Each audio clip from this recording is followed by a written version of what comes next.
Could I ask a big favour? Could we all stand outside for a photo for the courier, if that's all right, Tommy? That would be great. Well, just when you were getting heated up as well. No, there's no heating up in this place. No, I can feel it. I can feel it coming out of here. It's there. You must have a fire on somewhere. I can feel it. Special occasion. There's just us standing here.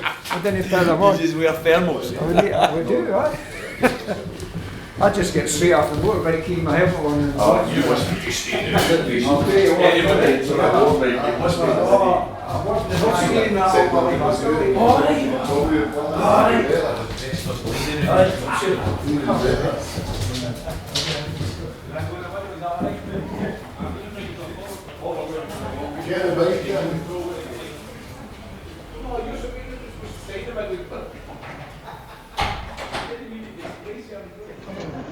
Hey folks, hey, yes too! Yes. We're ready! Hey! And clear. Magic. We might go stage just for the Hope Over Fear page.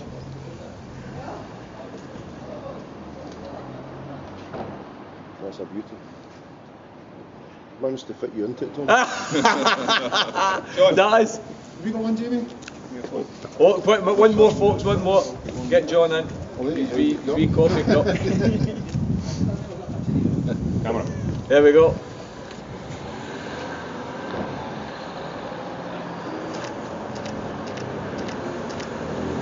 Excellent. Excellent. There you go. We'll feel the heat moving when we go back in.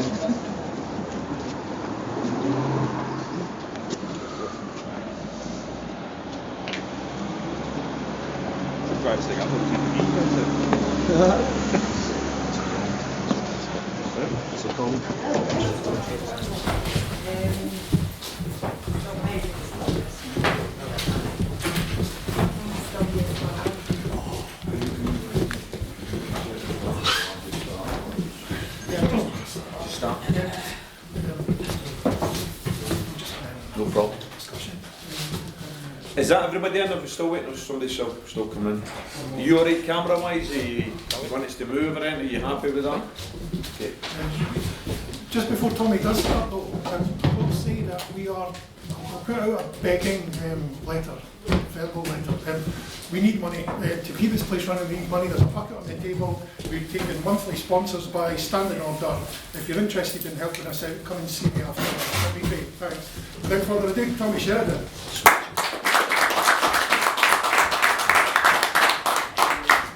Well, look, can I first of all thank the Yes 2 Hub for inviting me along. I've been in touch with Dougie online, and he kindly made the offer to come and have a wee talk, and I'm very, very privileged, very, very pleased. I came here, I don't know if some of you remember, I came here in 2014 during the last referendum campaign, and we had a cracking discussion and a cracking meeting. Apparently it went on to be quite a popular video in the social media as well, so hopefully we convince some people then to vote yes, and hopefully this will be videoed as well, and this will go out, and perhaps some of the arguments and some of the issues that we raised today will convince those that weren't on our side in 2014 to come onto our side, and I also hope in the course of my initial remarks before opening up for some questions to argue quite vehemently for the use of the mandate that we've got. I think there is a need within the movement now to begin to exert more pressure on the political leadership of the Yes campaign. There is no doubt, and it's important to say these things right from the outset, there is no doubt the SNP as a political party is the political leadership of the Yes movement. They are the biggest force. They are the recipients of the majority of Yes supporters' political support, understandably so. People like myself who are socialists, I recognised in 2015, as my own party did, Solidarity, that it would be totally and utterly counterproductive for a small socialist party like Solidarity that supports independence to stand in the general election and take votes away from the big independence party. If the SNP was a regressive force, was a party that didn't have left of centre policies, then it would be very difficult to argue that a socialist should give their vote to the SNP. But the SNP is a left of centre political party. It is complete and utter nonsense for the Labour Party in Westminster, for instance, to rule out a progressive alliance with a political party whose position on asylum, whose position on the NHS, whose position on public ownership, whose position on taxation, whose position in relation to Trident is all left of centre. The SNP is a left of centre political party, and some of its recent announcements in relation to the investigation of a national investment bank, investigating a national energy company, I've got to say, these are things that were in the Solidarity Manifesto. So I'm over the moon with the movement within the SNP towards some of the issues which I think are going to be essential in an independent Scotland for it to work for all of the people. Because I think we're all agreed that independence is not the end of our journey. Far from it. I think we're all agreed that independence is only ever seen by us as the start of the journey. Because once we've got our independence, nothing changes apart from the ability to change everything. That's the point about independence, isn't it? We know that the day after it, we're not going to automatically have higher pensions. We're not going to automatically have a higher living wage. We're not going to automatically have more opportunities for our young people and better care for our elderly. But we know that the day after independence, we inherit the powers to make those things happen. And that's what the beginning of the journey is all about. And it's a journey that I think we're all looking forward to taking on. We know there's going to be challenges. Of course there is. But it's a challenge that we can relish. Because any mistakes we make and any advantages that we find will be our mistakes and our advantages instead of somebody else making decisions for us. That's the difference. That we want the power to take our own decisions. We want, in effect, our destiny in our own hands. So the idea that in 2015 a political party that supports independence but isn't going to win elections would stand against the SNP and take crucial votes away from the Yes candidate, I think was wrong. And that's why I and my party advocated lend your vote to the SNP in 2015. Other parties didn't agree with that, and I think they were wrong. But there was still a brilliant result, 56 out of 59 seats. Fantastic, absolutely brilliant. It was probably better than anybody could have ever predicted. We then had the situation in 17, and quite rightly, even though there was a changed position in the Labour Party, I mean, let's face it, it was very, very easy to argue not to support Miliband in 2015. As I used to say, you wouldn't trust them to run a bath, never mind run a country. So the idea not to give your votes to that political party in those years with those policies was easy. Maybe a wee bit different in 17. I think the Yes movement has to recognise that there are many elements of the Yes movement that are instinctively radical. We want change. And we want change for the better.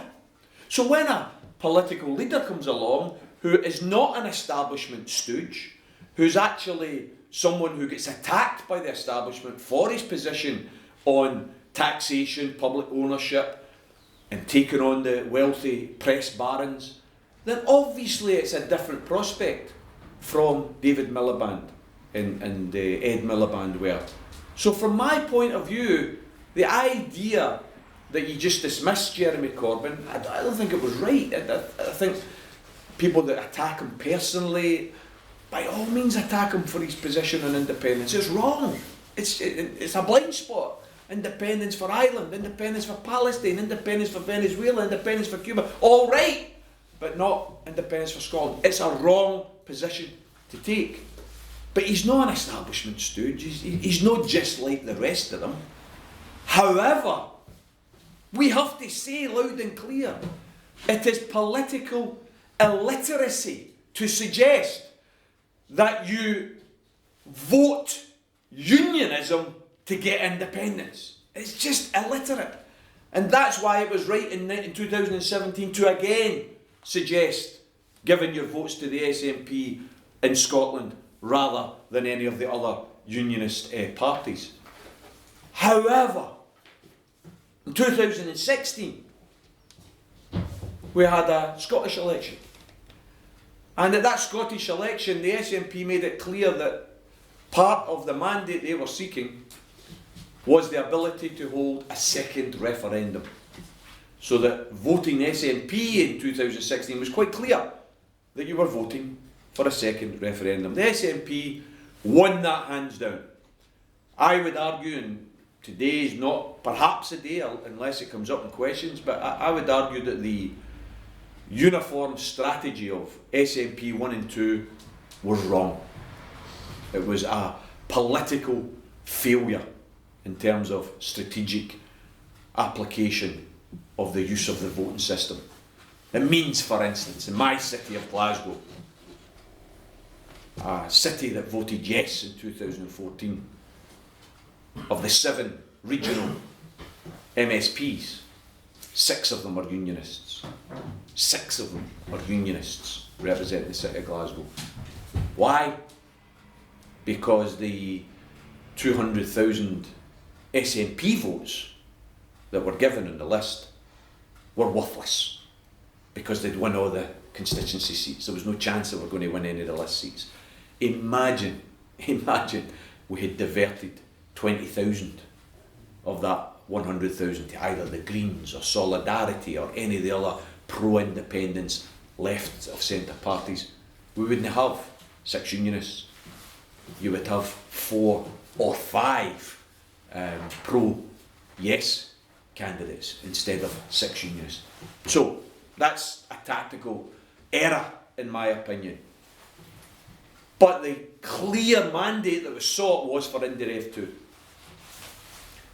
Then last March, after winning that election, okay, it wasn't an overall majority, but anybody that knows the history of the Scottish Parliament has to understand that the voting system that was imposed upon that Parliament was integrally designed to prevent any party getting an overall majority. The fact that SNP got it in 2011 was a quirk, complete and utter quirk. It's very, very difficult to ever get one party having an overall majority. Some people argue, well, that's good because that forces coalitions and whatnot. Again, it's an argument perhaps for another day. I'm not entirely convinced, but we have to understand that the majority that was secured in 2016 for yes was displayed last March when the Parliament voted on the issue of Indiref 2. Should we have Indiref 2? And after a long debate and a long discussion, by 69 votes to 59, the Parliament voted yes for Indiref 2. Now, the reason that wee bit of potted history, I think, is appropriate is because we are now in a situation where we have to analyse that mandate. That mandate said Indiref 2 should be held in September 18 or the spring of 19. That's the window, that's the mandate. Now, we had hoped, I think, the Yes movement as a whole, and certainly in the scores of marches, some of them have been incredible that we've had all across Scotland. Fantastic, mostly organised by all under one banner, but also Forward as One, also Hope Over Fear. The indie movement has tied its ropes together and has made sure that even though there's petty squabbles on the sidelines and you know, some people don't like this person, that person doesn't like this person. Who cares? It's all irrelevant nonsense. Because what we are all in favour of is independence. And that's why the call to tie your ropes together, the call for us to understand that we are one clan, one cause, I think is so important. Because all the differences can be dealt with after we get our independence. Those who say, oh, you know, you're talking about independence, but you're going to keep the Queen. Talking about independence, but you're going to stay in Europe. Talking about independence, you're going to stay in NATO. These are all questions which can be sorted out after we've got our independence. None of those questions will be sorted out while we remain part of the Union. So, people that pontificate about these things being important, they can pontificate all day. There's not going to be a single change in that until we get independence.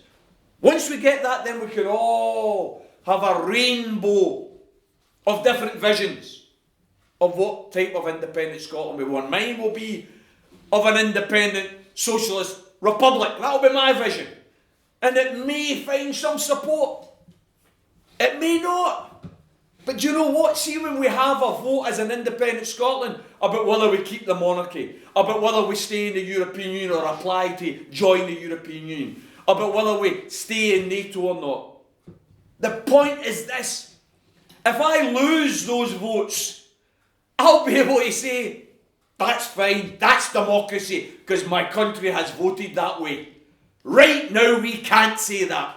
Because, for instance, in relation to the European Union, I was one of those who believes the European Union is a big business club. I don't want particularly to be involved with the European Union. But the people of Scotland do. 62% said they wanted to stay in it. And that 62% are getting told, your opinions don't matter.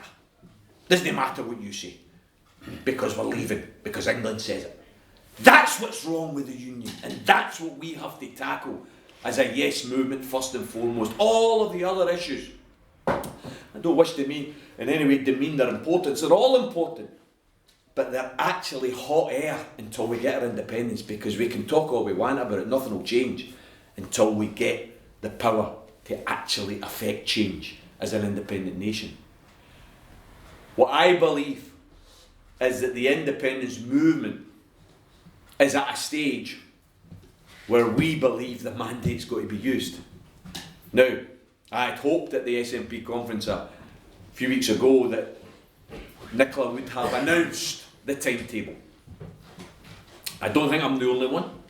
I think there are many within the SNP, but certainly many within the wider Indie movement, who had hoped that the bell was going to be rang, that we were told that there was going to be the new referendum, and I thought March of next year, and that we would have a 4 to 6 month campaign. We don't need a year's campaign, come on. People know the issues.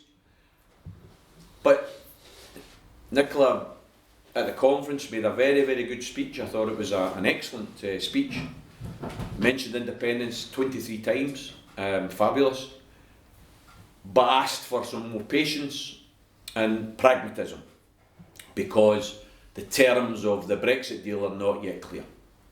And I think, regardless of people's opinions, I think she probably has earned the right to ask for a wee bit more time.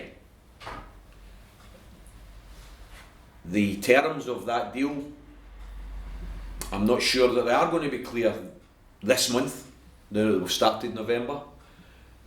But it is increasingly obvious to me, and I'm sure to everybody else, that either there's going to be no deal, or there's going to be a shabbily cobbled together deal which will only get through Westminster.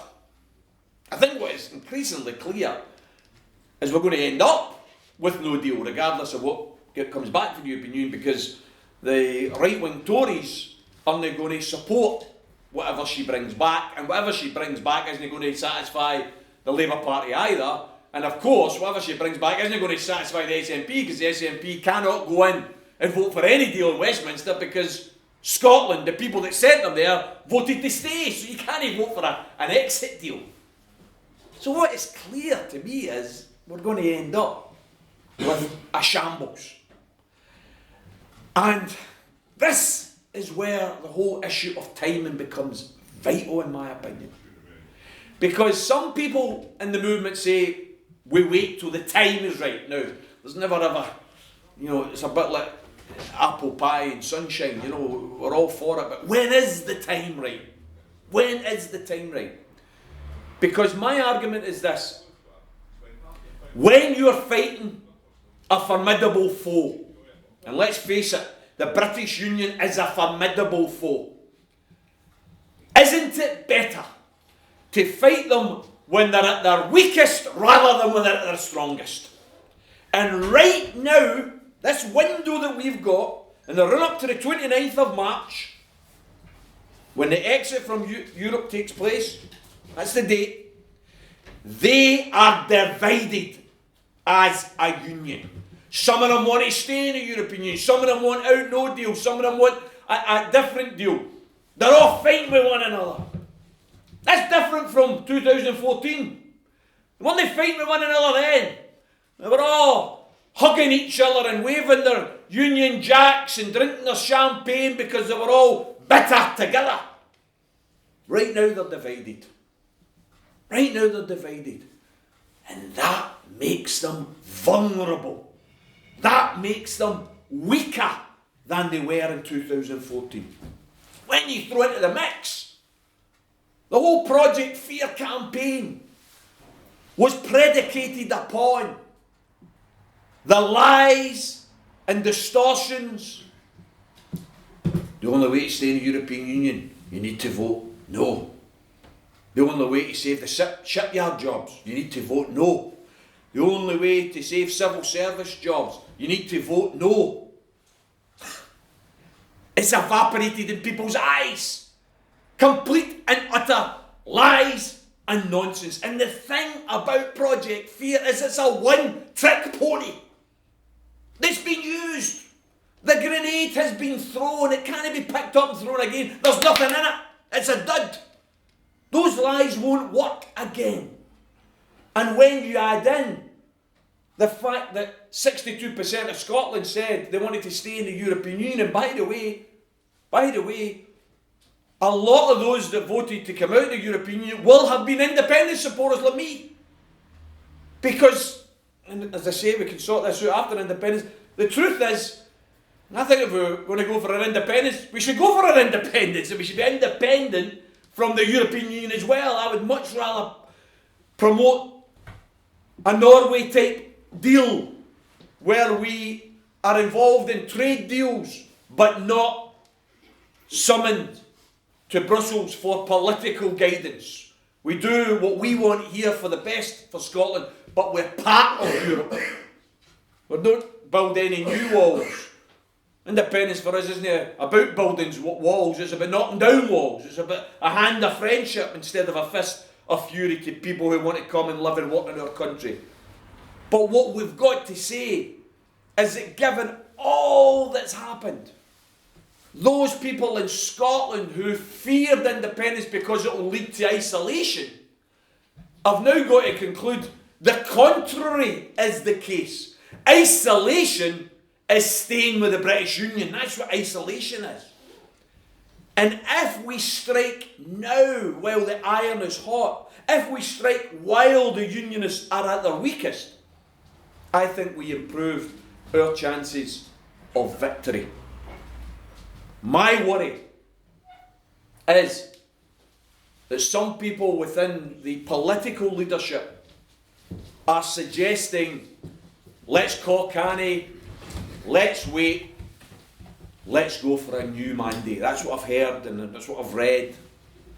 Some people saying, let's wait till 2021, the time for the next Scottish election.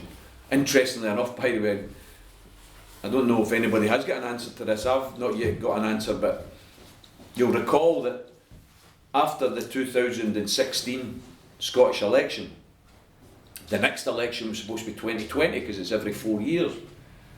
But because of the 2015 general election and the introduction of the fixed term parliament, Then they said that the next election would be 2020, and thereafter it would be 4 years. So the Scottish election was put back to 2021. Well, lo and behold, we've now had a general election in 2017, and the next general election is due 2021. Is there going to be a situation there where they're going to delay that to 22? Or are you going to have a shambles of 2 elections in the same year? Who knows? That's a quandary. But here is my worry, brothers and sisters. My worry is that the longer we wait, the more the unionists will recover. The more they will pick up their arguments. The more they will realise that they can't fight with one another. They have to destroy the case for independence. So the more there will be demands for extra spending, for payment of better wages, for payment for better services. But wait a wee minute, the Scottish Parliament's getting the real terms cut in its budget, so it can't provide these things. Oh, wait a wee minute, it's not the SNP that's responsible for these problems, it's Westminster. But every newspaper you read, and every news bulletin you'll get will say, oh no, it's the SNP, it's the Scottish Parliament. And it doesn't matter how we are out there and how many leaflets we produce, every newspaper, every news bulletin, Scottish Parliament to blame, Scottish Parliament, this is what the SNP gives you. And slowly but surely, disillusionment can set in. People become less enthusiastic. The warning is there, folks, if you read it, it's on the wall. Between 2015 general election and 2016 general election, the SNP lost nearly 500,000 votes. Now those votes never went in totality to any other party. Most of them just didn't vote. Most of them just didn't vote. Now I would argue, I'm not in the SNP as I've said earlier, but I would argue in 2017 the SNP made a mistake because they were the only party that didn't mention Indy Ref 2. All the other parties mentioned it. SNP was looking into a boxing ring with one glove behind your back. Oh no, this isn't about Indy Ref 2, this isn't about Indy. Everybody else saying it is. No, it's not. And they never enthused their core vote. A lot of disillusionment set in, and 500,000 people fewer voted for them than 2 years previous. That's a lesson that we have to learn in terms of waiting till 2021. The unionists will not stay as weak as they are just now. Yes, the economy is going to get worse. Yes, poverty is going to get worse. There's no doubt about all that. But who's going to be blamed? Who is going to be blamed? And here in Scotland, what you'll get is the finger will point, oh, they're the Scottish Government, oh, it's them it's to blame. You see the beginnings of it. For instance, in the equal pay dispute in Glasgow, where people like me try and point out that equal pay has been an issue in Glasgow for 12 years, and the Labour Control Council spent that period of time going to the courts, spending £2.5 million to prevent low-paid women workers getting equal pay. That was their legal entitlement. And then within 17 months of an SNP council being elected, the GMB and Unison have suddenly found their voices and suddenly found the will to organise, and you had a 2-day strike taking place last month. Now, as a socialist, my place and the place of others in the indie movement, in my opinion, was on the demonstration, was with the low-paid women, because that's the side we're on in society. We're on the side of the low-paid. We're on the side of the dispossessed. But we're there making the point that we want the SNP to settle an issue which the Labour Party have ignored for over a decade. We want the SNP to settle something that they should have settled 12 years ago. And when you compare 17 months to 12 years, then we know that they should be given that extra period of time to sort out a problem that is about legality and equality. This isn't something that women are getting because they've shouted more than somebody else. This is pay that they deserve. This is wages that they have earned. and what the Labour Party have done in their disgraceful conduct of that council is they've made the bill bigger by delaying the payment. SNP stood for election in Glasgow. At those elections, they said that they would sort it out 2017, that they would sort it out. Brilliant. One of the first things they did is they sorted out the janitor's strike in Glasgow. Great. They've taken the arm's length company where the care workers were working for Cordia back in-house. Great, because care in a local authority should be run by the local authority, so there's accountability, direct accountability. Great. Done fantastic. Now they're left with this ticking time bomb of the equal pay deal. And I know they're going to sort it out because they said they're going to sort it out. But you can see, and anybody that was on the demonstrations, anybody that's been in the picket lines, you will see that the drip, what's the SNP, they're delaying it, they said they're going to do this, said they're going to do that. Drip. If that's going to happen at a local level, think what's going to happen at a national level across the whole of Scotland. That's the worry I've got about this idea of let's delay. Delaying will be a tactical blunder of mammoth proportions, in my opinion, because there is no guarantee that by 2021 that there's going to be an independence majority in the Scottish Parliament. No guarantee whatsoever. We'll all fight for it, of course we will. But do you know what? Some people might not fight for it who are currently on our side. Because if they're disillusioned, if they're war weary, if they think, what's the use? You had a mandate. We gave you the mandate in 2016. You said you were going to use it in 2018 or by the spring of 2019. Now you're coming back to me and saying, oh, going to vote for us. Give us another mandate. I'm sorry, folks. I'm sorry. But that's a hard sell. That is a hard sell. You had the mandate, you never used it, going to give us another one. Where is the credibility of promises? Where is the credibility of the Scottish Parliament? If you've got a mandate, but you don't use it.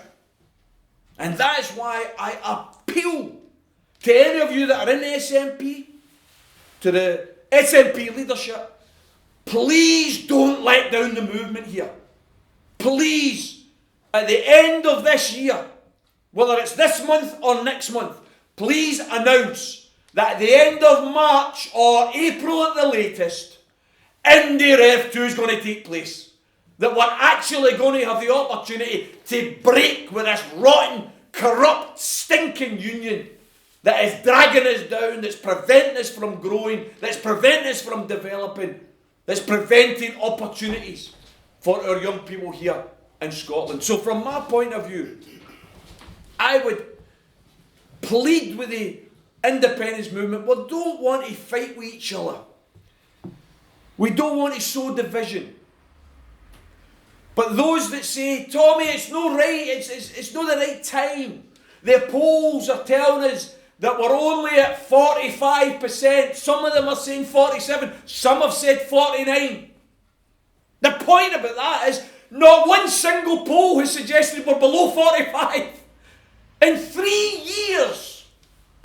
years, since 2015, not one single poll has suggested that support for independence has dropped below 45%. I would remind you, brothers and sisters, of the Scotsman poll on October 2013, 11 months before the last referendum. Support for independence was at 25%. 25%. Within 11 months of engaging in battle, rallies and meetings, door chapping, leafleting, street stalls, despite the Niagara of lies and distortion from the mainstream media, we took it all on and we went from 25 to 45. Does anyone believe in your heart of hearts that it's not possible for us to go from 45 to 60? Of course it is. We've got the enthusiasm on our side. We've got the arguments on our side. We've got a weakened opposition. The point I made earlier. All of that is in our favour. but only if we've got the courage and the strength and the tactical nous to grab the opportunity and use the mandate. So my final remark is this: I would ask all within the indie movement, whether you're a Yes group, whether you're all under one banner, Forward as One, Hope Over Fear, whoever you are within the indie family, I would ask that we, in a positive fashion, positive, not negative, positive fashion, that we step up the pressure now under the heading, use the mandate. Use the mandate.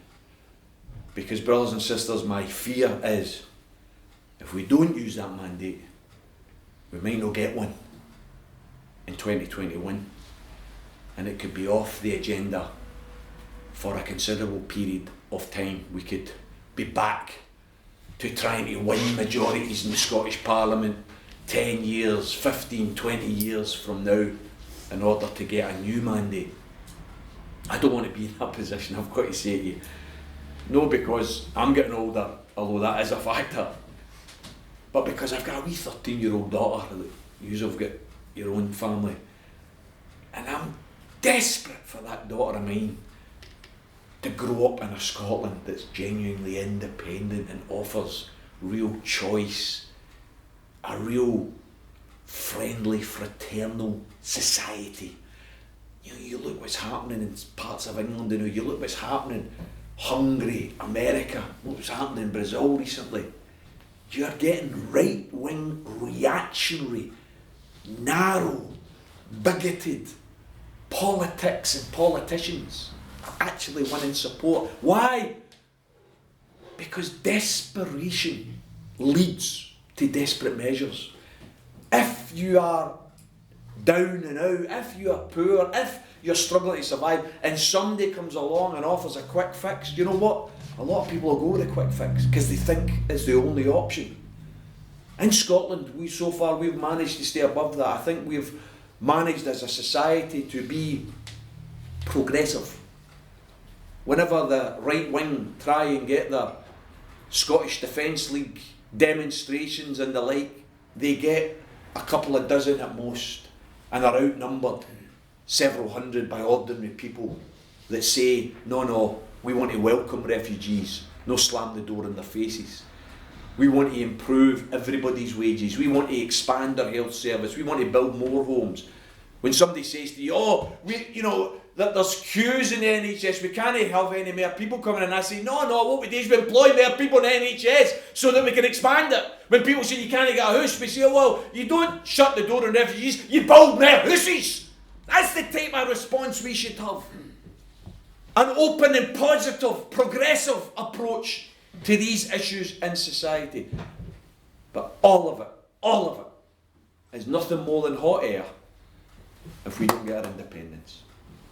And that's why, folks, I would appeal to each and every one of you to engage in discussion, and if we've got disagreement over it, let's talk about it.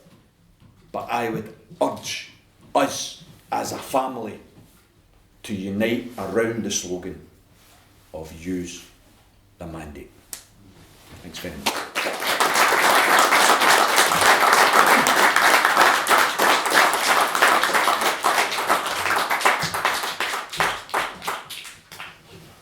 Who wants to ask a question or make a contribution? Can I start? Of course you In can. case I forget. The excitement. I'm sure you'll have your theories. I mean, why should not want to use the mandate now? We're giving her a lot of trust. What's your theories? Why do you think? Is it this? Oh, if we didn't win it this time, we'll not be able to get one for 40 years. What's your theories? I think there's probably more than one reason why there's hesitation.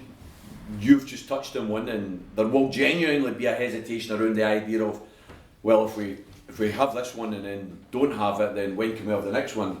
I personally don't subscribe to that analysis of, once in a generation.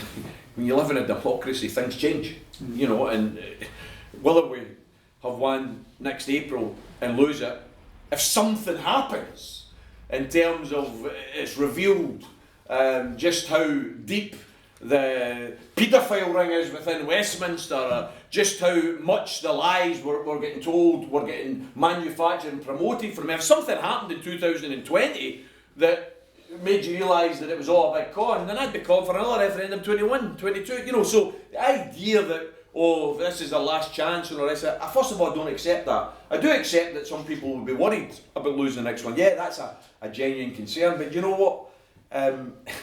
You never ever win a fight unless you're willing to fight. No. You don't win the boxing match without going into the boxing ring.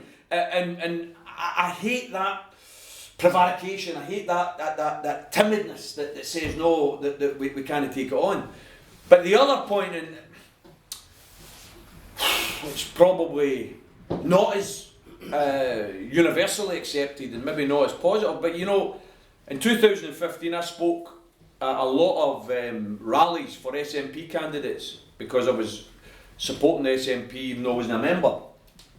And I got attacked from people on the left, socialists, it's a disgrace, you're not a socialist because you're supporting the SNP, which I think is a pile of piss, so that's fine, but they're entitled to their opinions.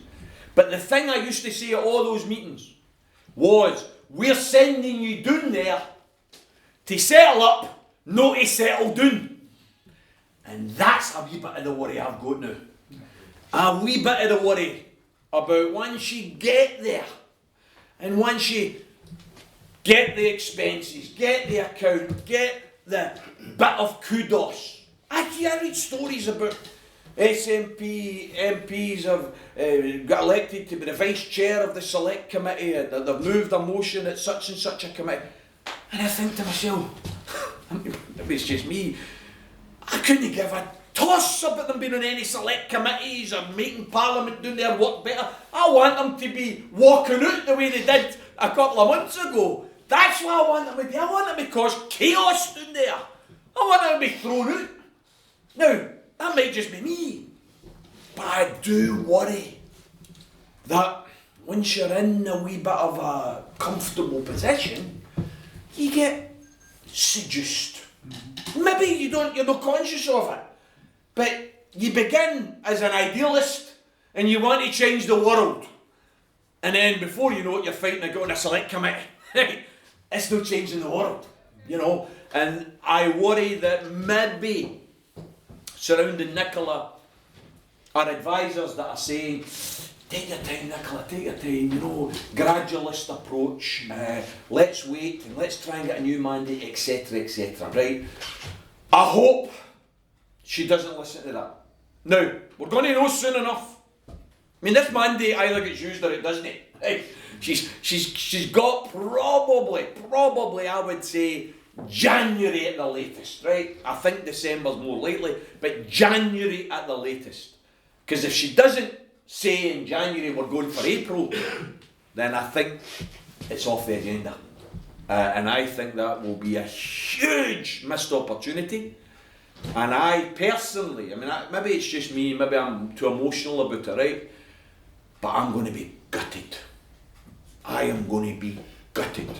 I've got to say that we've booked, the Hope Over Fear campaign is booked Freedom Square for March 16th because we were hoping it was going to be either a week or 2 weeks before the referendum and that we were going to gather people as a point of getting together.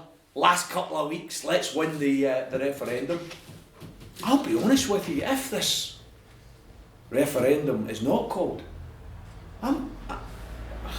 maybe I shouldn't say things because it's on tape and all the rest of it, and I maybe regret saying it, but I don't even know whether I want to turn up on March 16th at all, because I'm going to feel so gutted, I'm going to feel so deflated. Yeah. The thing that we fought for and marched for over this last couple of years, if we're let down, I think the danger is, sorry that's my voice, I've turned that on. It's a Game of Thrones, that's what we're playing now. It's we need to get the families all lined up and support the North. So there you go. From my point of view, I worry and I'm dead concerned that there will be massive disillusionment. I feel it's going to be a kick in the whatever and a punch in the gut. And I'm not sure. I definitely don't think I'll have recovered by March next year if that happens. Now, on the other side of the coin, December, she announces we're going for March 29th or March 30th, whatever the appropriate Thursday is. Jesus. Yeah. Hey, now, who out of the two camps is going to be better prepared? The no, negative, destructive, horrible campaign or the yes, positive, hopeful campaign? We're going to be here with enthusiasm and bells attached. They are going to be, oh no, keep day with the union, better together. Their arguments are shot asunder. See, if we don't take this opportunity, folks, I think it's going to be the biggest mistake in certainly my generation of politics. Well, the state of political parties Can I just say, that just see what you just done there. You got excited when you talked about December. Hopefully, that's their plan. Please, Hopefully. Sorry, who was it? I mean, if we don't have a referendum before April, then it is a major mistake, because there's never going to be a better time for the Yes movement to win a referendum than now, with the chaos. We had Roger Mullen in here on Tuesday, and it's frightening listening to that guy talking about what's happening in Westminster now. It's frightening. Now, if we can't win a referendum with the chaos in Westminster now, we don't deserve to win a referendum. Listen, Angus MacNeil, one of the longest serving MPs, SNP, spoke at the Hope Over Fear rally in September there, and he made similar points, and if you follow him on Twitter you'll see that he's began to ramp up these points, and what he's saying is, look at the chaos on the one hand, prepare the referendum on the other. It's the same coin, different sides. They are in a mess, let's go. That's the way we should be. They are in a mess, let's go. The idea, as you say, if we look at the mess they're in and then say, no, we're not going to bother going, disaster. Tactical disaster, that's my opinion. Sorry, What would you say to people that are arguing that it's pointless having a referendum without a Section 30 order? Personally, you have got a situation where the weak British Parliament is not in a position to ignore a Scottish referendum. They will obviously try and withhold permission. They'll say, oh no, we're not giving you Section 30 permission. And all that does is add in, for Christ's sake, we can't even have a vote without getting permission off the adults. What a pathetic state of affairs we're in. So from my point of view, we have to exert our right. I mean, it is there in all sorts of human rights treaties. The right to self-determination, the right to democratically express. Some people will say, but Tommy, look what happened in Catalonia. They voted for it, look what's happened. We're in a different position. We've got every single time people talk about history and you try and learn from different countries, I'm all in favour of that. I love studying the history of Cuba, the history of Russia. I love studying all of that. But what we've got to understand is every country has its own context and its own culture. We've never had a fascist dictatorship. Spain has. They've still got embers of that burning away. That's how they are able to get away with what they've done in relation to Catalonia. That will not happen here in Scotland. I think if Scotland announces, I mean, you think about this, we've got a parliament that apparently is democratic, that's apparently very, very considered. With Jeremy Corbyn, I don't know if you remember this, 2 days after the Scottish Parliament voted to hold the second referendum, Jeremy Corbyn tweeted, got it, saved it, tweeted, we are not in favour of independence, but you cannot stand in the way of the democratic will of the Scottish Parliament. Now, It was taken down a day later or something, obviously under instructions for the Scottish branch office, right? But the point is, the idea that politicians in Westminster will turn around and say, no, we're not giving you the right. We know people were democratically elected. We know there was a democratic vote. We know that everybody took part in that vote, but we're going to reject it anyway. You know, in many respects, John, what a mistake it would be for the British ruling class to do that. Because all it would do is it would make some people undecided think, I mean, they're not even allowing us to take the decision. So not only now are we getting an argument about whether we should have independence, but they're telling us they can't even take the decision. I think that is a unionist step too far for them, but it's something that we have to prepare for. Did Westminster ask Brussels for Section 10? Well, there you go, exactly. Well, we have to go. I've half painted the ceiling. I'll come down. Ah, sorry, brother. You go back and finish that ceiling.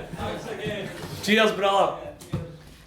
John. I'm just going to say, we need to keep reminding ourselves and our MPs that we're not a political party, we're a country.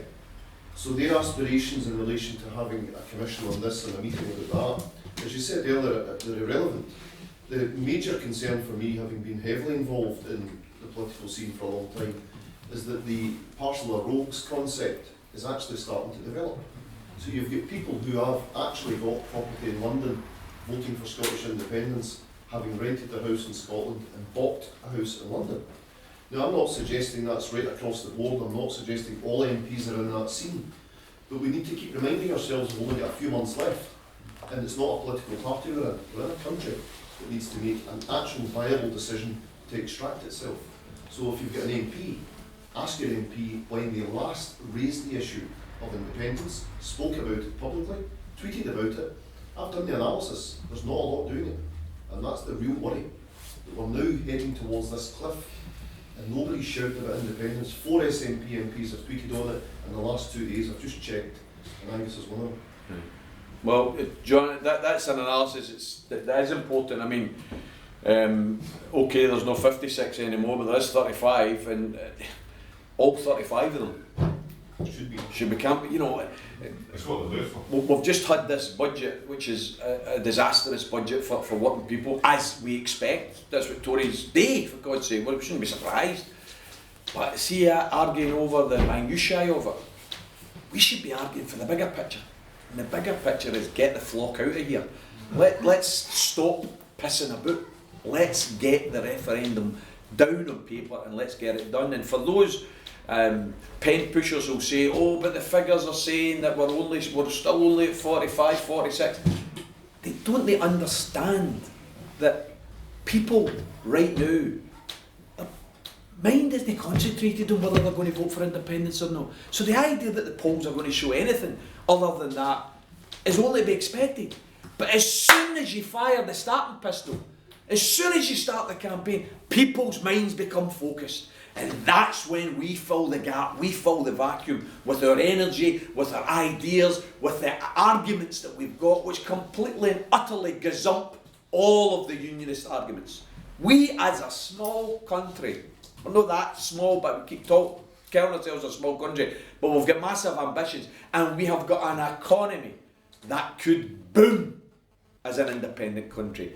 An economy that could give every man, woman and child a much better standard of living and more social and welfare security. We've got a country, we've got the potential, folks. I mean, never mind the food and the drinks industry, the oil. Did you see the BP last week? Martha said BP's now announcing, oh yeah, we'll get more than enough oil for the next few decades. You know, they're not up to referendum. Oh, we're going to have to close down all our oil fields.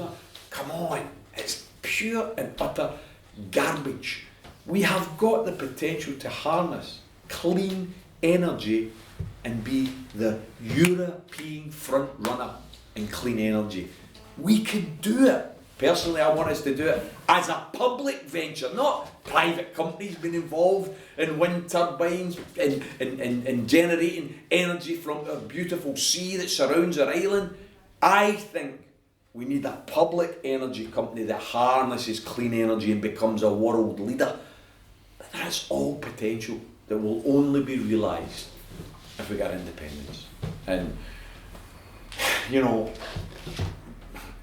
we shouldn't apologise for getting emotional, right? Because we're emotional.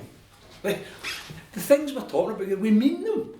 You know, none of us here are standing with a script getting told what to say, because it's in here, that's what it is, it's in our hearts. So, when we get politicians prevaricating and worried about it, I say to them, stand up straight, be brave, seize the opportunity, seize the day. Free the unicorn is what they've got to do here. Please have the courage of your convictions. Cheers, brother. Thank you very much. Cheers. Brexit. Whether we've decided or voted 62% to stay in the EU, this is a tactic. Whether we believe it or not, it's something we should use. Scotland, democratically, 62% want to stay in the Union. Within that yes movement, how many? Of having just come back from living in Europe for 30 years, I can tell you, I do not believe in the EU, but we can use the EU to get our freedom. Now, you're talking about the mandate, 100% agree with you, triple lock mandate, it's in. We've got it in Westminster, we've got it in the Holyrood, and we had the vote that you talked about. 16. Triple lock. Now, I was here on Tuesday, I heard Robin Mullen as well on Tuesday. You were mentioning people being very happy on a committee. That man showed us a little badge he's got. He's got a right, as a former MP, to go down and sit on his committees for 2023, which might be moved on even further.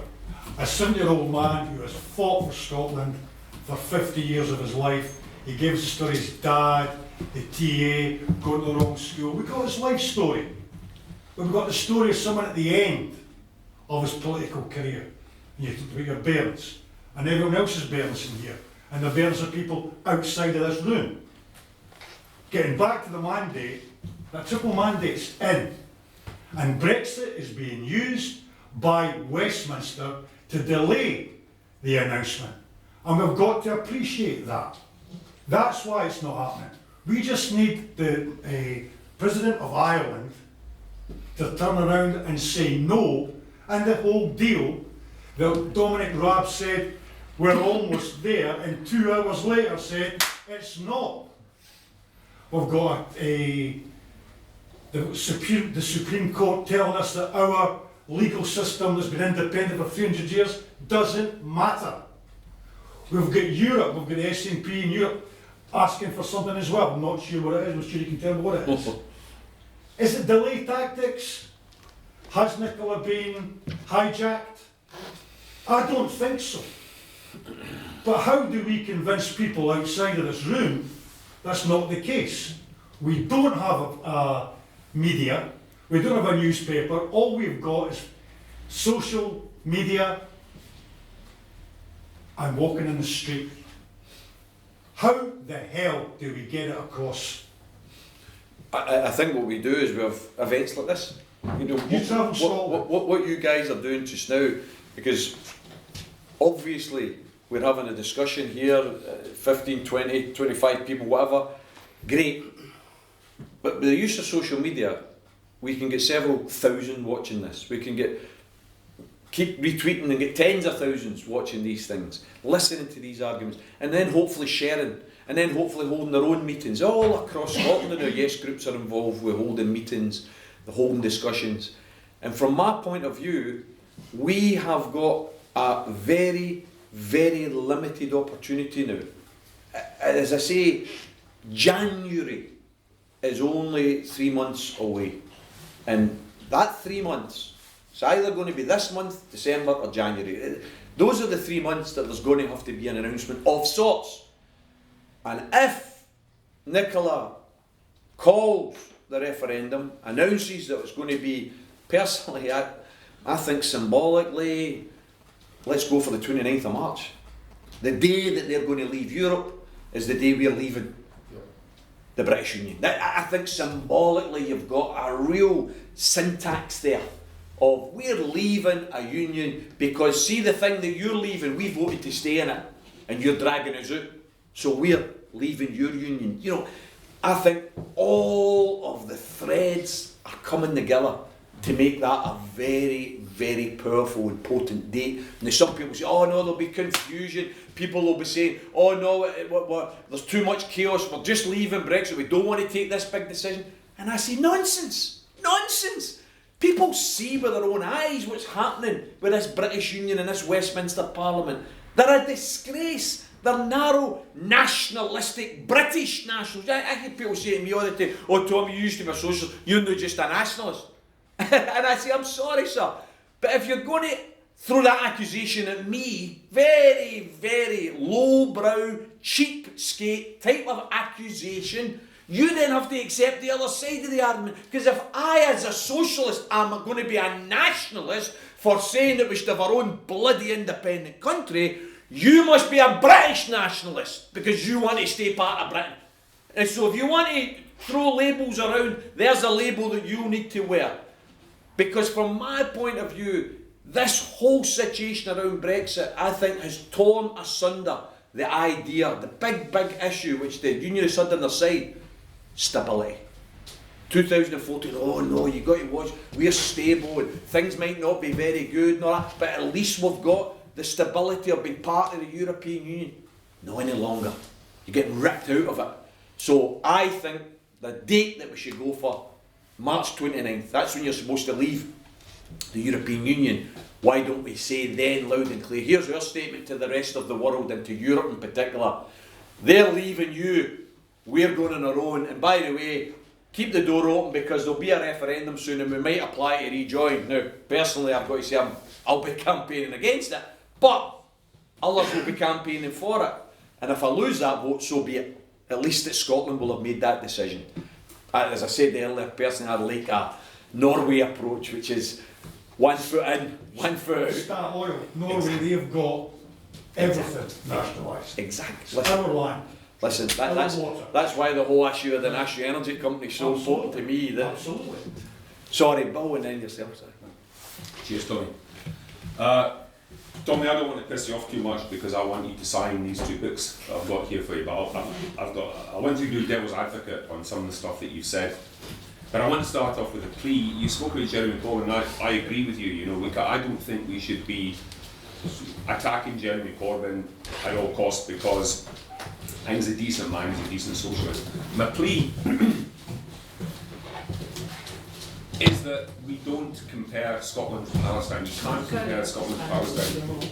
To say Jeremy Corbyn is in favour of freedom for Palestine is not in favour for independence for Scotland. That's a false comparison. It's a completely different situation. I know that you know more than I do about Palestine.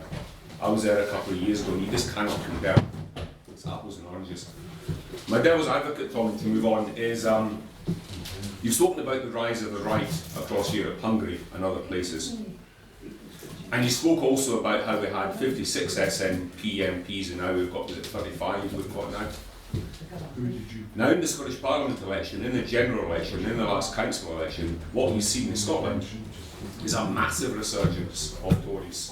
A massive. Here in Fife we used to have 2 Fife Tory councillors. Now we've got something like 15. We've got a similar situation in the Scottish Parliament. They're now the official opposition. The official opposition. So, what's your response to the nightmare scenario, the exact opposite of what you've spoken about? So we get an independent Scotland, the Tories keep gaining power, keep gaining seats. We end up in a right-wing independent Scotland run by Ruth Davison, President Ruth Davison of Independent Scotland. Meanwhile, the rest of the UK is run by Jeremy Corbyn, who, as we both agree, is a decent socialist. Bill, it's a scenario that I don't recognise, brother. I mean, for a start, I don't even think there has been a massive resurgence in the Tories. I mean, in fact, I think we have to be careful. It's a wee bit like, I remember having meetings in the run-up to the 2017 general election, and I had people on the left tell me that Jeremy Corbyn was the worst leader since time began and the Labour Party was going to get an absolute disaster of an election, and therefore we should have no trouble with supporting him in England and Wales, etc., etc. I kept saying, listen, that's the polls that's telling you that, and that's the media that's telling you that. If you look at the turnout at the rallies and you look at the social media, it's a different picture. And of course, it turned out to be a different picture because you get the biggest increase in votes since 1945 in terms of a 10% swing to Labour. Similarly, but on an opposite plane, you've got a very, very biased media telling you that Ruth Davidson's the best thing since sliced bread, the Tories have recovered, and they are now a real force in Scotland, and yet she's got less support than Thatcher had in Scotland. Less support than Thatcher. Thatcher had more support than Ruth Davidson had. That's not a recovery. And from my point of view, what you've got is you've got the use of the voting system bill. The Tories have been very, very clever, the Unionists have been clever.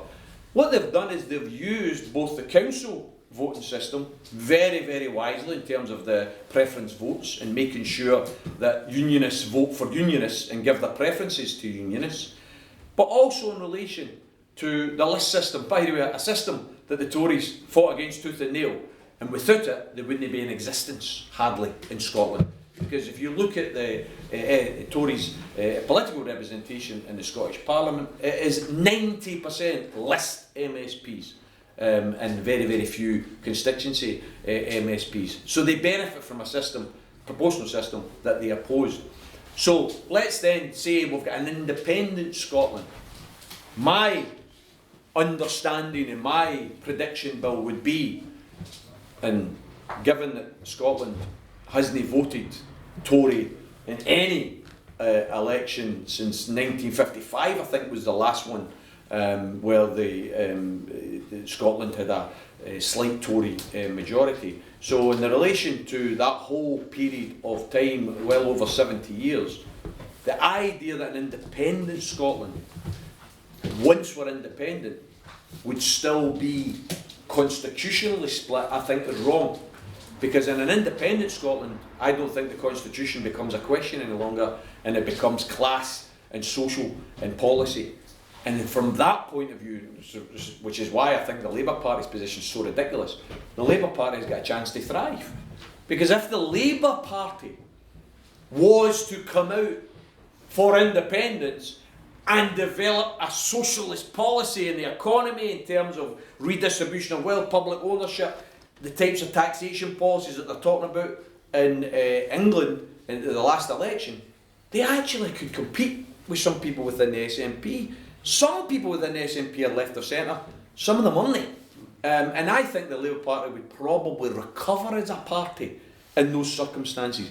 The Tory party, in my opinion, is going to be left only with the class issue of vote for us because we think the rich will eventually allow their wealth to trickle down, so let's introduce policies that allow the rich to become as rich as possible.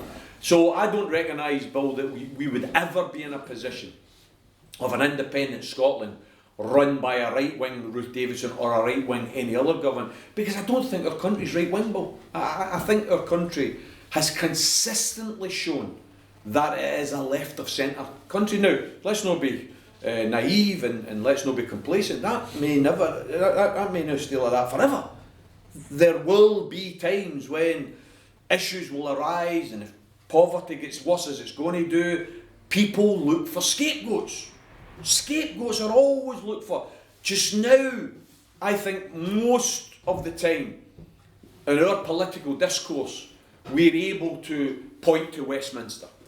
We're able to point to the contribution, for instance, because one thing that always delights me is the turnout at events, welcome refugees, the turnout at events opposing the SDL. All of that heartens me because it shows that we've not lost our compassion yet as a nation. I think we've got very big hearts. And by the way, when I'm saying that, don't interpret that as England has, because lots of England hasn't lost its heart either. I mean, there was a demonstration in Bristol at the weekend there. Was it Bristol or maybe it was Manchester? One of the English cities where the EDL, I think, had about 24, and anti-EDL had about 600. So, you know, that it's not the case that you can write England off. However, I would say this. UKIP got a foothold in England. They won millions and millions of votes in England. They did never ever. The only reason we ever got a European UKIP was because of the voting system. And by the way, you've got to say to the Labour Party, because I don't know if you remember it, but they were encouraging their members not to vote SNP, and the understanding that it would automatically lead to the UKIP getting the chance of winning a seat. It was narrow sectarianism at that particular election. But the UKIP at a local level, at parliamentary level, Scottish Parliament level, have never had a look at, have never got anywhere near the level of support they've managed to garner in England. However, here's a wee rub, and it's something maybe for SNP supporters to consider, because the SNP is a different political beast. The SNP is a left of centre beast. The SNP's been round for a lot longer. But I hope the SNP would look at the situation with UKIP, with its spectacular rise and then even more spectacular fall, and understand that people can be fickle. If promises aren't met, if people don't step up to the plate, then support that you could rely on one day might not be the support that you can rely on the next day. And I worry in the situation where the SNP don't use the mandate, that people are going to think, they're just all the same. Just all the same. They said they were going to use the mandate, they've not done it. And people become disillusioned in that respect. But I don't think necessarily that disillusion automatically goes to the right. Ironically enough, in Scotland, I think there are a number of left organisations that are probably saying, I know it myself from Solidarity, and a small percentage, that people who are contacting me online are saying, we're joining you. Some people are arguing because of the mandate situation. Some people are pissed off because of this recent suspension, which I think was a wrong thing to do in terms of an article that was written, an article most of which I actually didn't particularly agree with. But the idea that it was anti-Semitic was just rubbish, in my opinion, completely and utterly rubbish. And it's more to do with the power of the Israeli lobby in Scottish and British politics than anything else. So disillusionment with the SNP is more likely, in my opinion, to lead to people like Solidarity, the Greens, picking up support than any of the right-wing bill. So I suppose what I'm saying, mate, is I don't think the scenario that you're painting is a likely one. Do you think a new constitution would prevent parties like the right, extreme right, getting carried away with themselves? Have we had something like that in place that stop all that? Well, I'll tell you what I would want is a new constitution. I think we don't have a constitution, as you know. There's an unwritten constitution. The UK has an unwritten, but we have got a constitution. We don't have a Bill of Rights. We don't have you and I don't have a legal right to claim what is ours in terms of income, housing, health service. Nicola and others in the past have said that we should have a new constitution, and for instance we should write into that the NHS remains public forever. Right? Brilliant. That's a great idea. So I think we should have a constitution which tells us our rights, also tells us our responsibilities. I always think people sometimes go, oh, my right, but what about your responsibility as well? There's two-way affairs when it comes to constitutions and people's involvement in society. But what I would say is very, very difficult to ever write out the possibility of right-wing parties. Because while you've got democracy, the other side of democracy is that people might vote a different way for what you want. And that's why keeping promises and being prepared to argue and being prepared to stand up on the difficult issues is always the buffer against the rise of the right. Because if you leave the area, if you don't argue about whether immigration's positive for Scotland or not, if you're not willing to take up the wolf whistle calls about, oh well, they're taking all the jobs, doing all this, when in actual fact the contribution that these people make to our society far outweighs anything they take from society, if we're not willing to enter that argument, then it's a vacuum, and the right wing will enter and pollute that argument. So from my point of view, I don't think constitutions are the way to stop the right from rising, because democracy always is going to debunk a constitution, because people can vote a certain way. The way to stop the right is through the force of argument.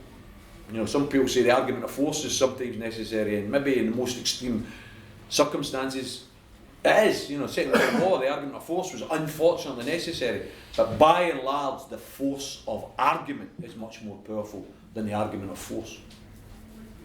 Would you not think that Ruth Davidson and her clique in Holyrood, that these people, they have nothing to offer? They're manufactured. It's a voice. Now, when independence happens and the game's a bogey, the SNP, it's job done. They have to separate, go their own ways, form a proper Scottish Labour Party, a proper Scottish Conservative Party, with Scottish interests in an independent state. We're not looking over our shoulders. Westminster's got nothing to do with us. We don't make the same mistake they made in Dublin, always looking, having their money tied into the pound. Gone. Let's learn from the mistakes of the so-called West Brits of Dublin and get rid of the SNP. It dissolves into 3, 4, 5, how many different parties they want. We're back at getting the keys before we paint the house. But Ruth Davidson and Murdo, the Turdo, I can't remember the second name. Either. These people that are inventions of the MSM, of the BBC Scotland, these people will evaporate, they'll dissolve, and Scottish Conservatives will create a Conservative Party. There's always going to be people that believe in money before people. That's what Tories are. Let them do it. But Ruth Davidson and her ilk will not be part of it. And we've got to explain that to people. Yeah. It's our decision, not Westminster's. I can't disagree with the general thrust of what you're saying. I think there will always be a place for a political party that is for the rich, and that is for narrow bigotry. The Tories therefore will always pick up some support. Sadly, that's human nature. That's sadly society. But I think the SNP will become the national party, or some variation of it. I think many people within the Labour Party are probably either become independent Labour Party or Scottish Labour Party or whatever. In the Parliament over 8 years, I had to seek support from SNP MSPs for my abolition of warrant sales bill, my free school meals bill, abolition of council tax bill, public ownership of the railways bill. All of these bills I needed to go and ask MSPs of other parties, would you be prepared to back that? You know, so it's a cross-party approach. And I always found receptive members in the SNP. I've got to say, I always found Elaine, what was her name for Coatbridge and Christen? Smith. Elaine Smith was always, from the Labour Party, always willing to back these things as well. Her and John McCalvey, and after that I'm not sure there was anybody, but they were willing to back him. But I always had at least half a dozen or more SNP MSPs that were willing to back issues like that. Now, also the others, you know, who if they were born in Essex, probably would be in the Tory party. It's just the truth of the matter. So let's not make no bones about it, that the SNP is a party that pulls together different political beliefs under an umbrella of independence. But once independence is achieved, I think you're right, there will be fissures and splits and a new formation. I mean, but not using that language, it's not about splits and fissures, it's like natural progression. Evolving. Those involved in SNP who are right wing are more conservative. They've kept their mouths shut and fought for Scottish independence under the SNP umbrella. They have every right to go out and create a new Conservative party, a party that Ruth Davidson doesn't belong to, doesn't recognise. Ruth Davidson can take her radical supporters, her Orange Order supporters, her Brit Nats, tank commander, fight them on the beaches mentality and form a party. But she won't, because she's not a politician with conviction. She should have some convictions, but I'll be another thing. See, I'm glad you say that, because I've debated That's with... the kind of person she is, Yeah. and that's the people she's got with her list votes in Holyrood, and Labour as well. With the unions, hand in hand, you highlight what happened in Glasgow, the women in Glasgow, 12 years, 17 months, MSM, newspapers, Radio Scotland, whatever, banging on, banging on. Come on, we as a people see that happening. You've raised it. It's obvious to us, but how do we get it outside? How? We don't have MSM. All we've got is Facebook, Twitter, other means. It's not going to be enough. I would argue that the social media has become an increasingly powerful tool. I think when we talked earlier about the 2014 referendum, let's recall we came within a whisker of a victory for social media over corporate media. Corporate media was 100% mobilised to dish the dirt and do down the idea that Scotland could ever be strong enough to survive. We only had social media. 45% voted yes. Now, I think that tool is very, very potent, but you and I know that, so do the unionists. And that's why I would preach and plead with everyone. See, when we're on the social media, let's not pick fights with our own side. Let's not promote division publicly. There are things said and there are people saying things and I might not agree with them. I might vehemently disagree with them. But let's keep it to events like this. Let's keep it to discussions rather than go public and give these people ammunition they've barely required because they're already going to invent things. Let's not give them ammunition by publicly attacking one another and bringing each other down and all the rest of it. For Christ's sake, we're just playing into their hands. So from my point of view, a bit of discipline is required from the Yes movement. It's not always easy because we're a grassroots army. There is no commanders and sergeants and whatever. We don't have a drill sergeant, but I think there is a collective responsibility and a collective understanding that when you're in the Yes tent, then we should stick together. Doesn't mean we love each other, doesn't mean we even like each other, but we stick together until we get our independence.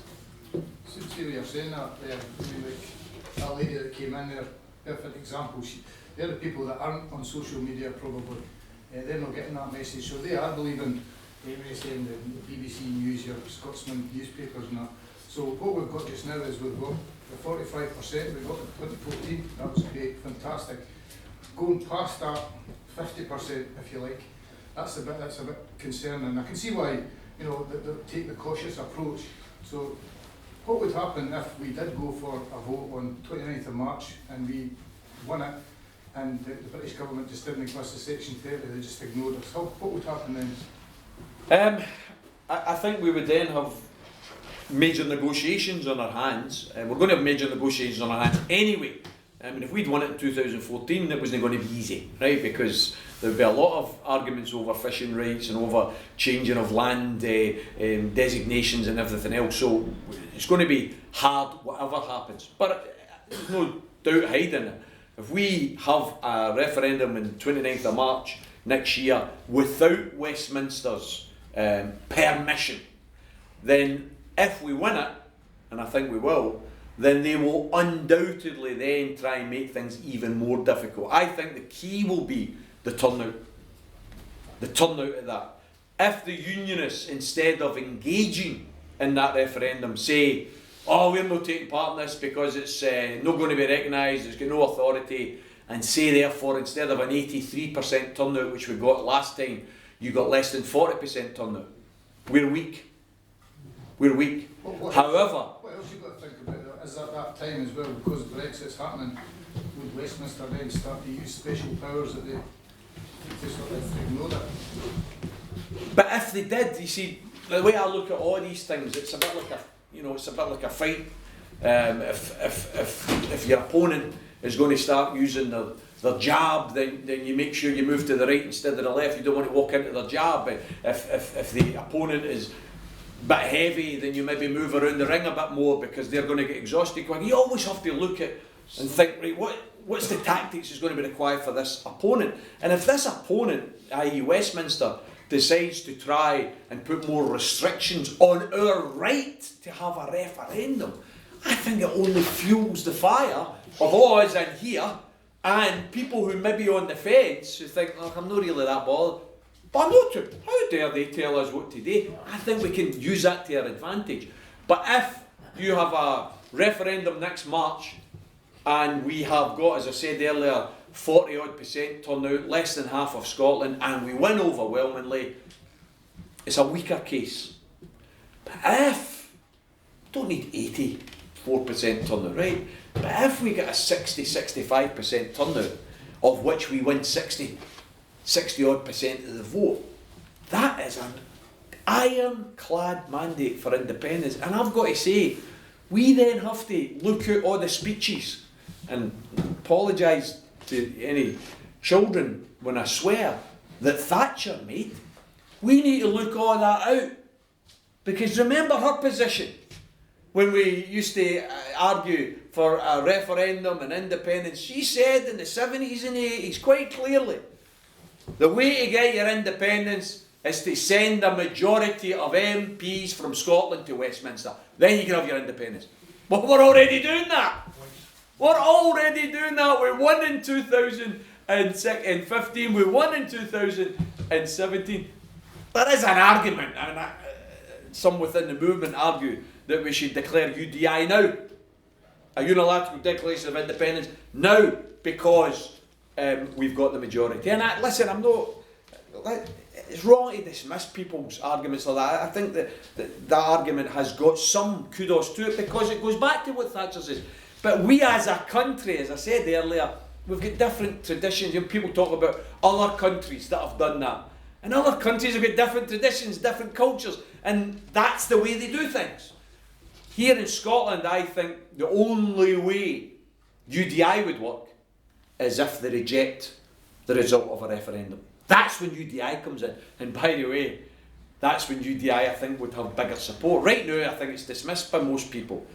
But if you win a referendum and there's a reasonable 60-odd% turnout and you've won 60% of the vote, there's no way, in my opinion, that the British ruling class are going to be able to say, no, we're going to just ignore that. So that would be my position on that one.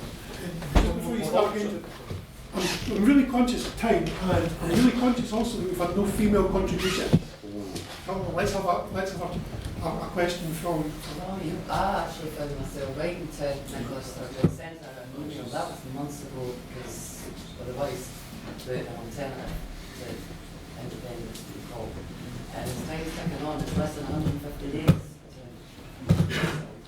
And as it's getting like no announcement, no sign that Westminster's making an announcement in October, November, it could be December. How do we direct more pressure towards Nicholas Sturgeon? Because we've been marching, we didn't get endorsed messages from our, like what the People's Vote did, but how does, it's meant to be Scotland's voice, it's meant to be standing up for Scotland, and I'm genuinely losing sleep about this. I'm really worried about the fracking, about the grandson's future, about poverty already, it's worse. But I didn't get an answer from her. That's what I was going to ask you. But how do we direct pressure towards her? because with or without Brexit, we had the mandate anyway, you know. I think one. I mean, this might sound weak as a reply, but one of the ways is I think each and every one of us. There was the beginning of a hashtag dissolve the union, which got a lot of an echo within the Yes movement. I think use the mandate has to become a hashtag that we all endorse and that we all use. And I think the more and more of us that are contacting local councillors, MSPs, MPs, and letting them know that this isn't just a wee question that's in the corner somewhere. This is central to everything you stand for, everything I stand for. And if the SNP let you down on this question, then the worry is they'll let you down on other questions. And in some way or other, not negatively but positively, we need to get the message over to the SNP leadership that their coats could be on shaky pegs unless they use the mandate. You know, they have to know that positively. And one way to do that, I think, is to promote the use the mandate hashtag at every opportunity, every message you put out, use the mandate, use the mandate, use the mandate, every question in the papers. I mean, the Resolution Foundation came out with material talking about in the next 3 to 4 years, on average, you're talking 2 million families are going to lose £50 a week. 50 most poorest families in across the UK are going to lose £50 a week. 200,000 of them are in Scotland. 200,000 families going to stand to lose £50 a week because of the continuation of welfare cuts. Use the mandate has to be there. After you've condemned that, we need to finish it with use the mandate, because all of these problems, all of these issues have to be brought together under use the mandate, use the mandate, use the mandate. I get, you talked earlier about the Brexit strategy and negotiations, and I just feel like shouting into the screen whenever I see SNP people going on about, oh, you know, we should support the people's vote if we can. Oh, I nearly swore there. Use the mandate's the answer. You know, I couldn't give a. We've already voted. We voted 62%. They couldn't give a damn what we say. So use the mandate has to be the issue as far as I'm concerned. And if they don't do it, my concern, as I say, you're probably the same as me, in that you will feel disillusioned. You will feel so let down. And you know, what does it say to the wider Yes family if people, soldiers like you and me, warriors for independence like you and me, are going to get disillusioned? What does that say about the movement? I think the movement will absolutely fall. I'm not saying it won't pick up again in time, but I'll tell you what, hundreds of thousands. I mean, that's why you talked about the marches and things. What a way to end the marching season, if you like, for the Indie campaign. The Edinburgh event was superb. Absolutely superb. Look at the turnout. Absolutely superb. Yes, we had a fantastic turnout in Inverness and Dundee. We had a great turnout in Glasgow in July. All of it was brilliant. But 100,000 people minimum in Edinburgh. Fantastic. Now, come on. That's the equivalent of 1 million marching in London. That's the, you know, people. You look at the national UK-wide coverage of that event, and it was absolutely pathetic. You know, they hardly mentioned 100,000. That's 1 million people per pro rata of the population.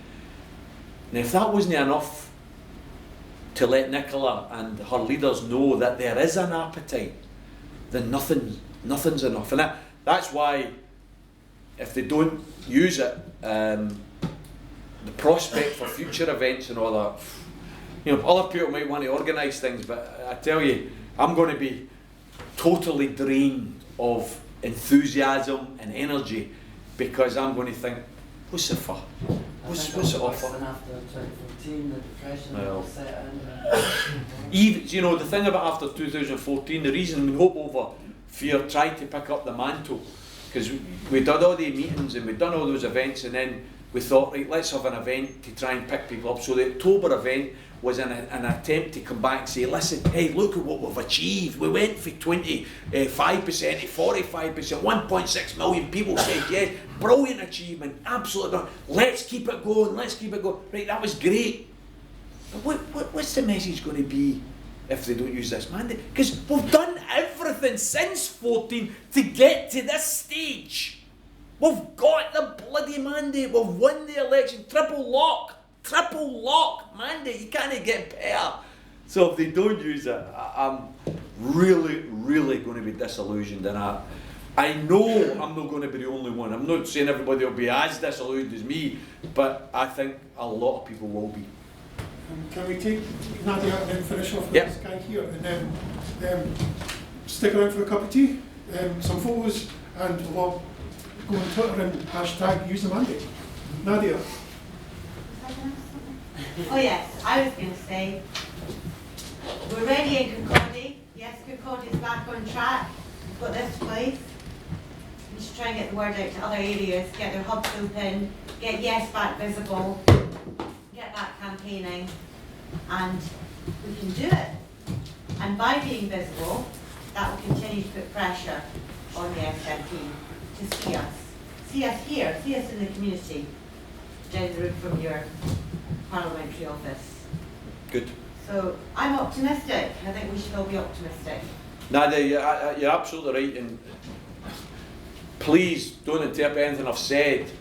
Up until the end of January next year, I'm going to be really optimistic, right? My disillusionment will not set in anywhere near this next 3 months. Please believe me.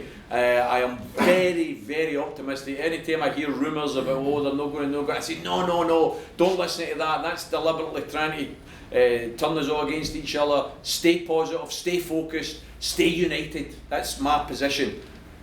Once we get past January of next year and there's still no announcement, then I'll get worried. I'm going to have to be honest, put my hand out and say I'll get worried, Nadia. But until then, you're absolutely right. Let's increase the visibility. Let's increase our profile on social media in particular, but also a physical profile in the streets as well. We can make a difference. A small number of us can absolutely make a difference. Definitely. What you've seen around Scotland, you're travelling a lot. I mean, this is Fife's issues, Fife's personalities, Fife's political past. What are you seeing throughout the rest of Scotland? Are you visiting more of these places? Well, the reason we had a chat with some of the organisers, we all under one banner, and one of the aspects of taking the marches to all the different areas was precisely to stop having it all focused in Glasgow. So going to Inverness, going to Dundee, being visible in areas like Dumfries where these things don't usually happen. That was vital, because that showed that even in areas that were strongly no last time, there is a softening taking place. And everything we've discussed up to now, we, I think, are a strong yes and a hard yes. I think our camp has remained hard. I think the no camp is very soft. I think, yes, there is a core, bitter, narrow, bigoted no vote, but it's round the edges of it. It's not majority. It's no. I mean, this idea that somehow or other we're, wait until we're 55% in the polls for 6 months in a row. It's not going to happen. It's not going to happen. See, my question is, it's like, they're talking the marches, they're all under one banner, but I'm asking you about it. This isn't the first visit you're making. Yep. You've been other places, Yep. you're out there every day doing Yep. it. So, what are you hearing, let's say in the northeast of Scotland, what are you hearing in the Highlands or Shetland and all these other areas of Scotland that have got a different makeup to us here in Fife? What are you hearing? If you think about it, Fife is more typical than Glasgow is, for instance. I mean, Glasgow was, yes, Dundee was, yes.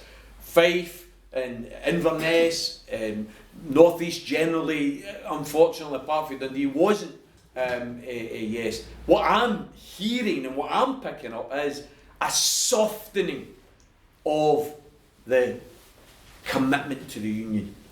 That this idea that being part of Britain meant that you were safe and stable because you were sailing on the ship European Union is now gone. The lifeboat's been thrown into the sea and it's sink or swim now because they've cut themselves off for that European Union connection. And I definitely pick up that I'm not saying every no is going to become a yeser, but I think lots of no's won't vote. I found that a lot of the no vote last time was the silent majority. They weren't proud about what they were doing. It was a core, hardcore. Most of them heads down, heart of hearts, particularly the elderly. The psephology showed that if we had only polled those under 50, then we would have won, right? I think the Project Fear targeted the elderly, targeted those that were worried about their pensions and about their own futures. I don't detect that they are as worried now because of what's happening with the European Union. They are looking at what's happening and thinking, geez, maybe I did take the wrong option.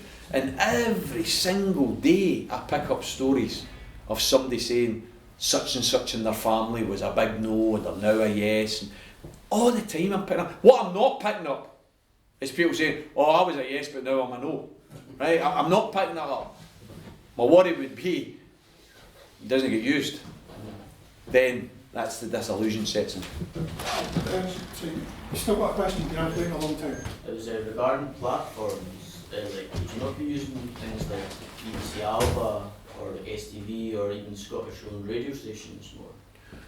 What do you mean by using STV? What do you mean by that? I just mean like if you're trying to sort of like communicate that message, is like the point was made that it's difficult to do in sort of Westminster-owned like channels like on the TV, but there are like Scottish stations. Yeah, but sorry, but what's your first name?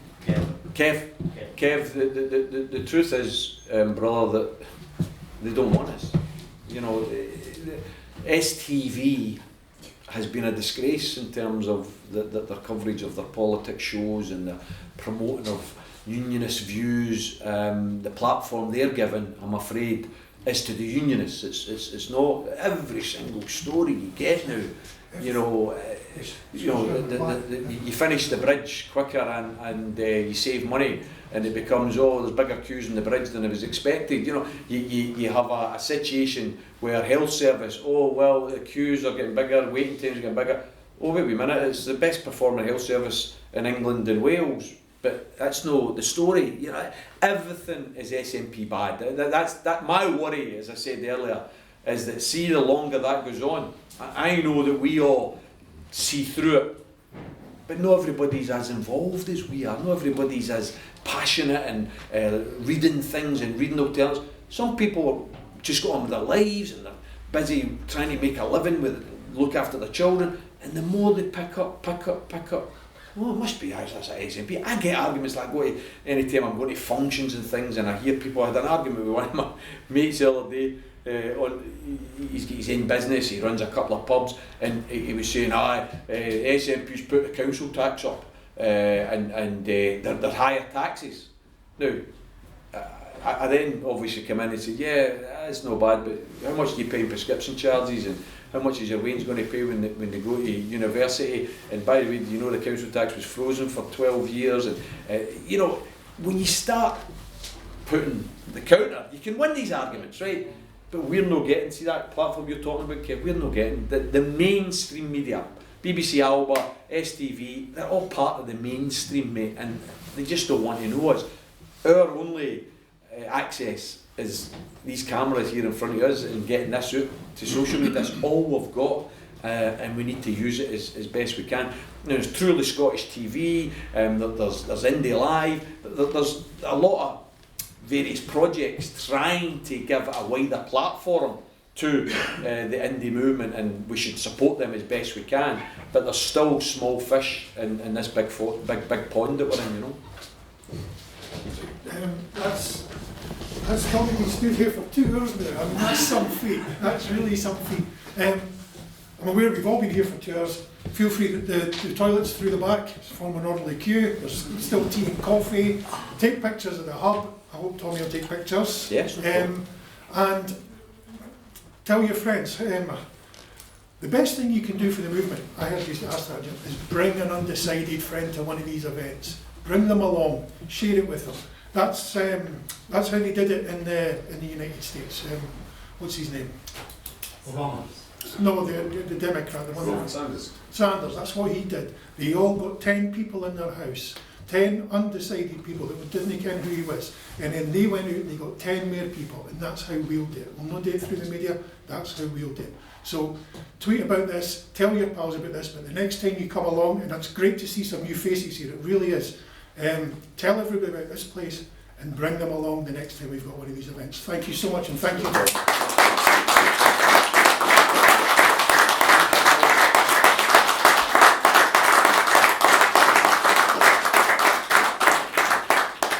Thanks all, everybody. I don't know if you mentioned their photographs. Anybody wants a photograph, fine.